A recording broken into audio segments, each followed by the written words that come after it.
ముక్తినిచ్చాడండి. ఎందుకంటే రాముడు అసలు ధర్మమూర్తి అయిన రామమూర్తి ప్రభుత్వం సొమ్ము తీసుకొచ్చి తనకు గుడి కడితే తినేసినా నాకు గుడి కట్టాడు కానీ సంతోషించాడు. తెలుసుకోండి ఇక్కడ, ఎందుకంటే పద్ధతే.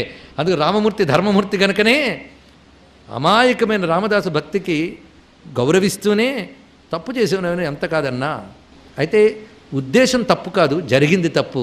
కాబట్టి కొంచెం ఆ దెబ్బలు ఇవి తినేసి పాపక్షయం చేసేసుకో, తర్వాత నీకు ముక్తినిస్తానని చెప్పాడు మహానుభావుడు. అవునా లేదా? అంత దెబ్బలు తింటున్న రామదాసు అప్పుడు ఆ దెబ్బలు కొడుతున్న వాళ్ళ మతంలోకి వెళ్ళలేదు. ఇది తెలుసుకోండి ఇక్కడ, ఇది ఒక్కటి తెలుసుకోండి. ఏమన్నాడు? చింత చేయగ ఏమీ లేదుగా, ముందు చేసిన గతి తప్పబోదుగా, ఎంతకు మిక్కిలి రాదుగా, నే నితరుల వేడ పని లేదుగా, రామా దైవశిఖామణి. ఎంత గొప్పగా చెప్పాడు చూడండి. అయ్యో నాకేవో బాధలు వచ్చేసాయి, రాముణ్ణి కాక ఇంకోటి నమ్ముకుని ఉంటే బాగుండేమో అని నాకు అనిపించలేదు. ఎక్కడ అలాంటి బుద్ధి ఉందేమో టెస్ట్ చేయడానికి నాకు శిక్ష వేసేవేమో, నేను చెక్కు చెదరను, మరో 10 దెబ్బలు కొర్రా దెబ్బలు కొట్టినా నీ పాదాలను వదలను రామయ్య. ఎంత గొప్ప మాట! కావాలంటే నేను తిడతా కానీ నిన్ను వదలను, తిడతా కానీ వదలను. ఎంత ప్రేమ అండి, ఎంత ప్రేమ!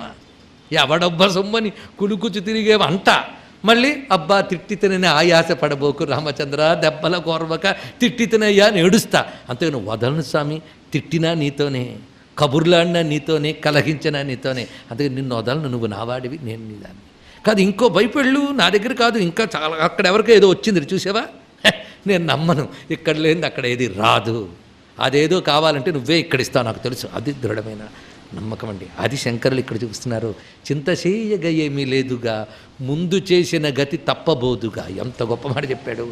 ఎంతకు మిక్కిలి రాదుగా, అక్కడికి పోతే ఇంతకు మిక్కిలి రాదుగా, నేను ఇతరుల వేడ పని లేదుగా. ఇది గుర్తుపెట్టుకోండి, ఎంత గొప్పగా చెప్పాడు మహానుభావుడు.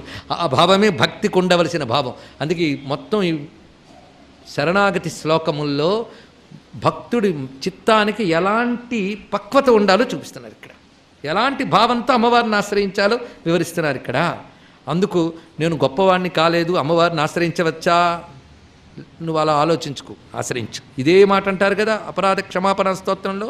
కష్టం కలిగినప్పుడే నన్ను పిలుస్తున్నాడు అని నెపం వేయకమ్మా, నన్ను సుఖాలు వచ్చినప్పుడు మర్చిపోతున్నాడు, కష్టాలు వచ్చినప్పుడు మాత్రం పిలుస్తున్నాడు అంటే ఆపత్సుమగ్న స్మరణం త్వదీయం కరోమి దుర్గే కరుణార్ణవేశి. ఆపదల్లో మగ్నమైనప్పుడే నిన్ను స్మరిస్తున్నాను అని నన్ను వీడు అవకాశవాది అనకమ్మా. నైత చటత్వం మమ భాగయేథా క్షుధాతృషార్త జననీం స్మరంతి. పసిపిల్లాడున్నాడు, వాడు ఒట్టప్పుడు ఆట ఆడుకుంటున్నాడు, ఆకలేసినప్పుడు అమ్మ అని ఏడుస్తున్నాడు, నేను అలాంటి వాడిని తల్లి. ఎంత గొప్పగా చూపిస్తున్నారు. జగన్మాతృ భావన దగ్గరికి వచ్చేటప్పుడు ఆ పసితనపు అమాయకత్వంతో ఆశ్రయించాలండి. ఆ పసితనపు అమాయకత్వము 1,00,000 ఉపనిషద్వాక్యాలు కంఠస్థం పెట్టడం కంటే గొప్పది. గుర్తుపెట్టుకోండి ఇక్కడ. అలాంటి పసితనపు అమాయకత్వంతో శంకరులు ఇక్కడ చెప్తున్నారు.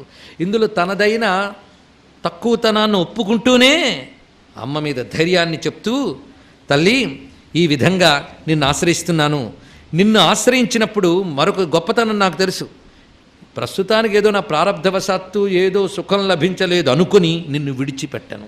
నువ్వు ఎలాంటి దానివో నాకు తెలుసమ్మా. ఇతరులు గుణాలు చూసి వరాలు ఇస్తారేమో, నువ్వు గుణాలు లేకపోయినా అనుగ్రహించే కారుణ్యం నీది. ఎందుకంటే మాతవి కదా.